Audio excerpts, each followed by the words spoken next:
Girl, move on and stop teaching that format. What in the heck is this episode even going to be about?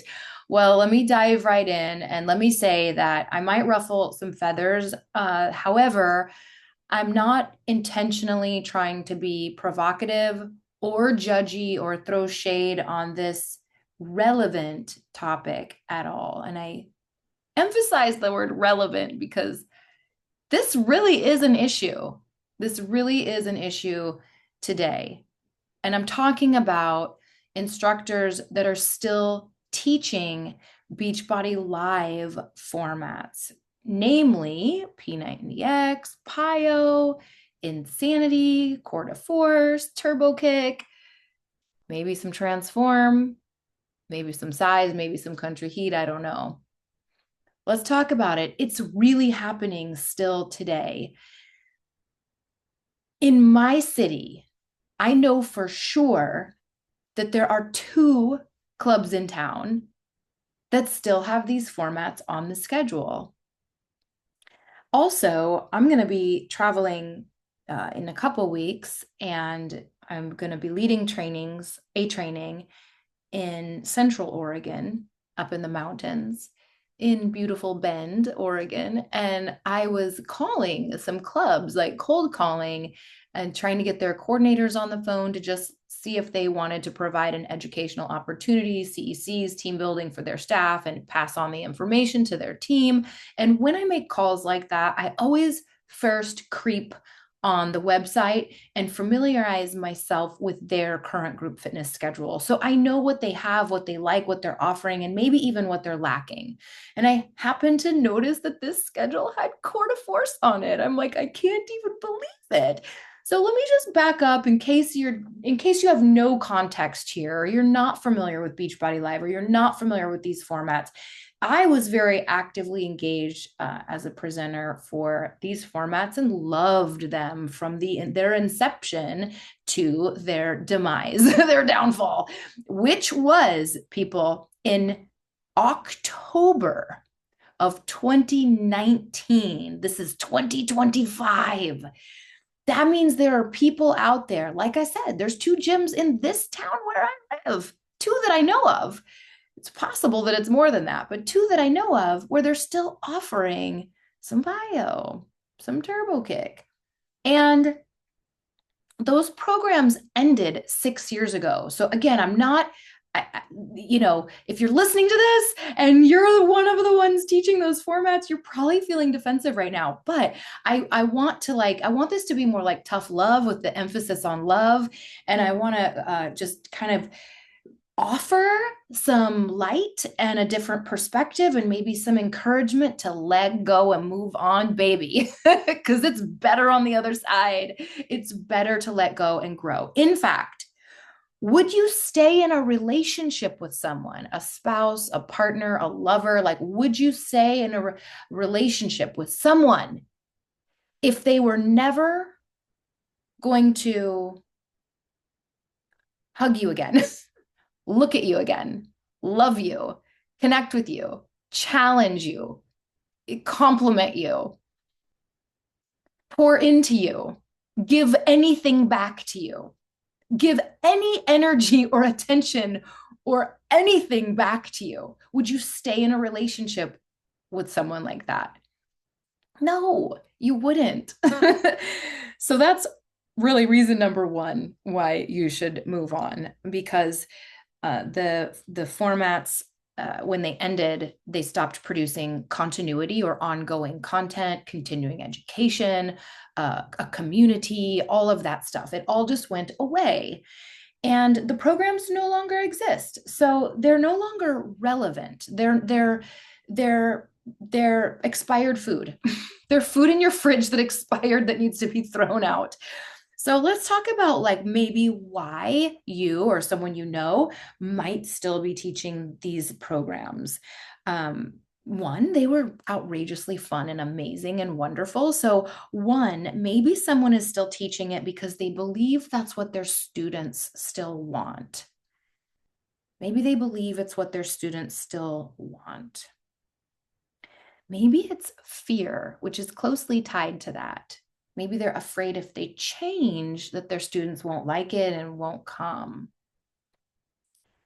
Maybe they're apathetic and it's just a convenience factor because it's easy to keep doing the same old, and change is hard.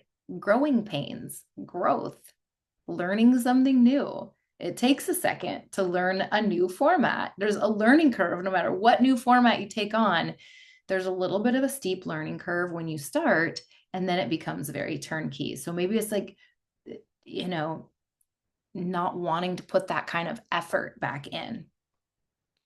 If you're an owner or a manager or an operator and you still have these programs on your schedule, maybe it's because you don't know. Maybe you don't know that the company shut down, closed.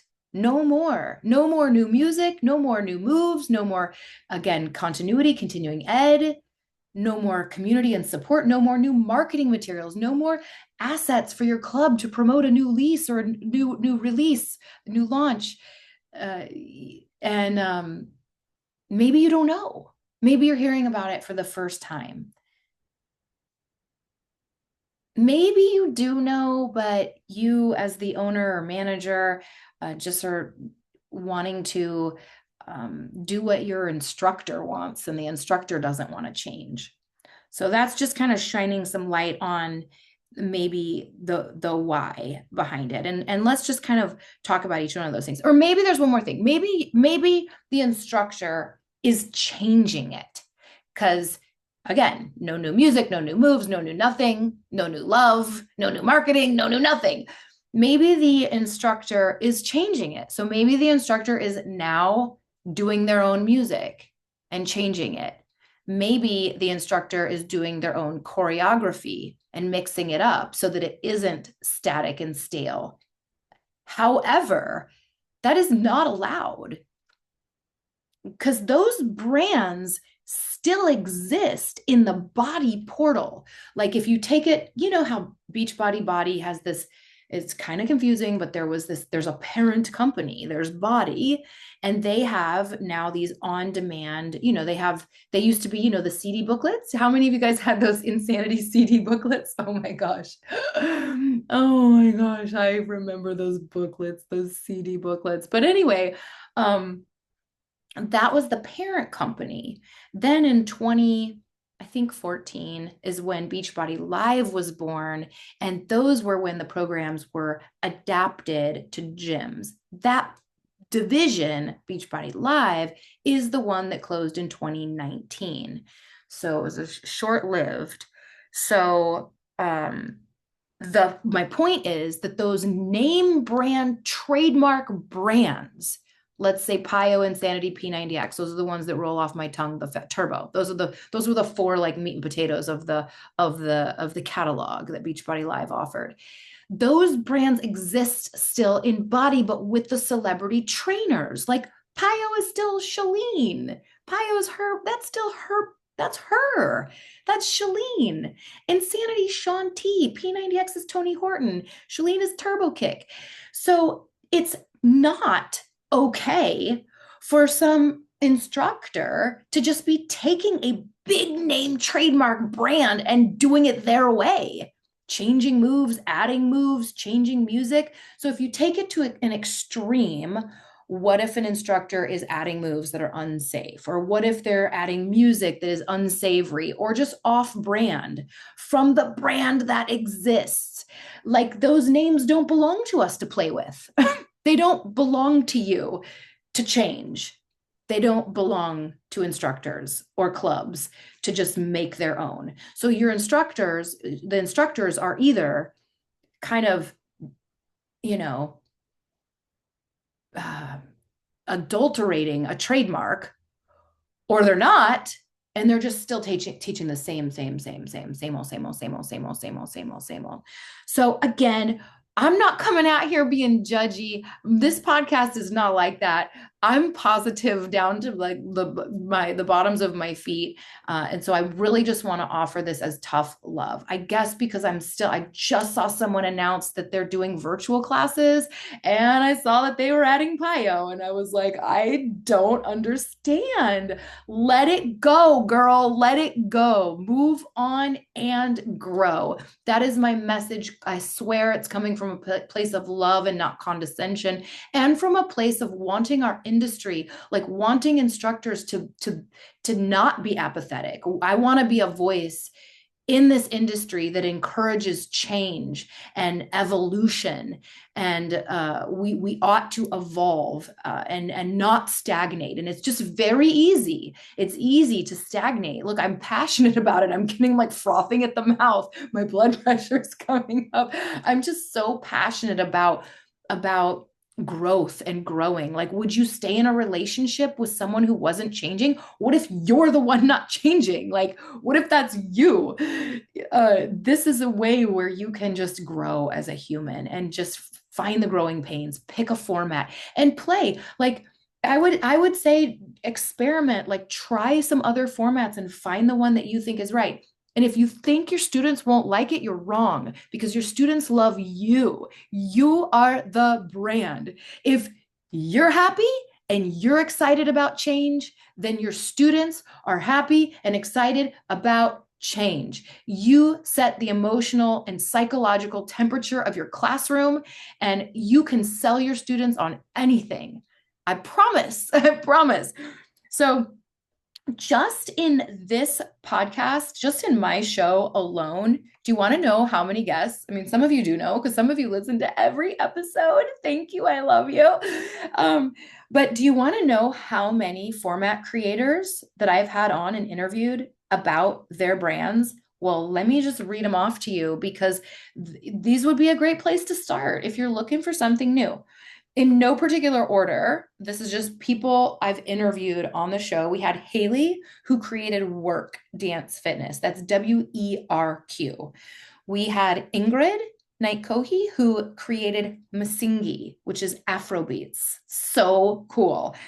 We had Trisha Murphy Madden and Lauren George, and they talked about their whole entire Fit Pro programming arsenal of brands. They have Bar Above, Ballotone, Human Reformer, and I believe they have a new format called Everflexed or something like that. I'm going to have those girls back on. We got to find out about their new programming.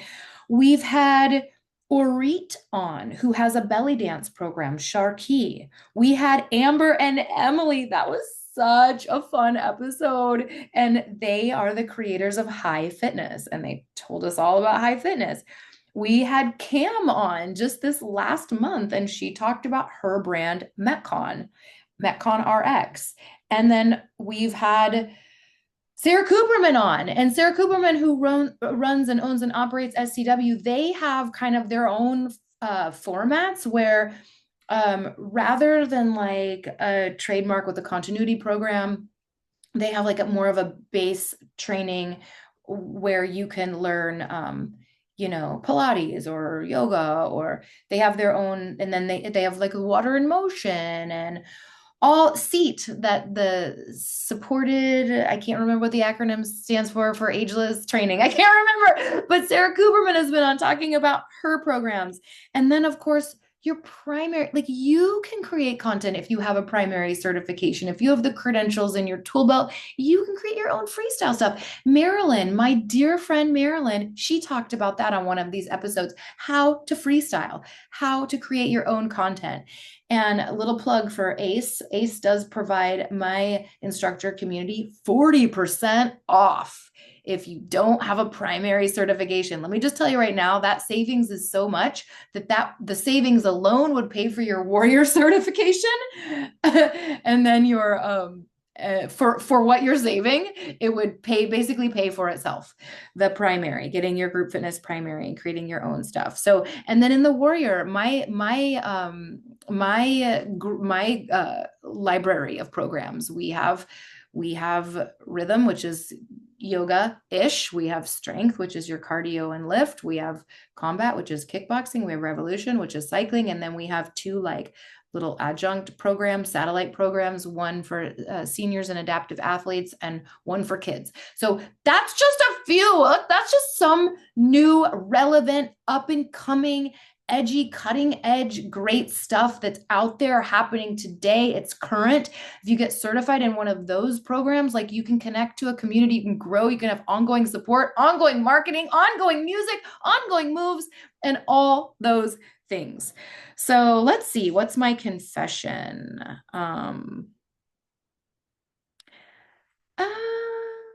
I will give you two confessions that are relevant to this episode. Number one, insanity DVD kit. The first time I did an insanity home workout for real, for real, for real in my living room, like with Sean T, I remember I did it in the morning and still at like 2 o'clock in the afternoon, I still felt like throwing up. It was that hard. I still felt like throwing up. I think I have another confession too. Oh, I guess I have another confession. Well, I'll start with just telling you like my story. Like I was, most of you already know my story, so I'll just make it 2 seconds long. I loved Beachbody programs. Absolutely loved, loved, loved. And so you would think I would be not apt to quickly move on because of how much I loved those programs, had packed classes, all that stuff. This is not my confession, but I'm getting there. However, when I heard the news that Beachbody Live was closing its doors, I want you to know that I immediately knew that I would stop teaching those programs as soon as humanly possible.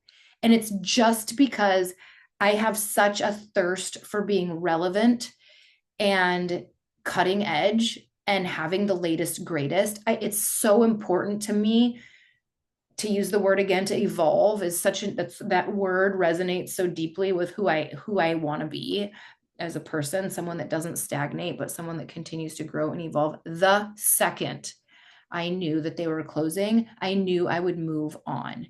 So I wanted to say that first before I get into my confession. And then my confession is just that it was hard. Like it was not easy for me. And I faced some fears and doubts and insecurities about, will my class like it? And they loved the